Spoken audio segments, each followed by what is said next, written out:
भवति योगिनः कर्म कुर्वन्ति सङ्गम् त्यक्त्वात्मशुद्धये युक्तः कर्मफलम् त्यक्त्वा शान्तिमाप्नोति नैष्ठिकीम् अयुक्तः कामकारेण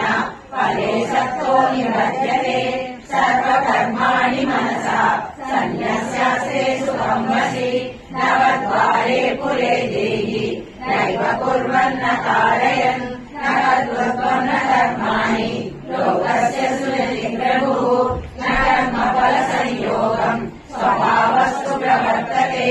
नादत्ते कस्यचित् पापम् न चैव सुकृतम् विभुः अज्ञानेनावृतम् ज्ञानम् तेन मुह्यन्ति जन्तवः ज्ञानेन तु तदज्ञानम् येषाम् नाशितमात्मनः तेषामादित्यवज्ञानम् प्रकाशयति तत्परम् तद्बुद्धयस्तदात्मानः तन्निष्ठा सत्परायणाः गच्छन्त्य पुनरावृत्तिम् ज्ञाननिर्धूतकल्मषाः विद्याविनयसम्पन्ने ब्राह्मणे कविहस्तिनि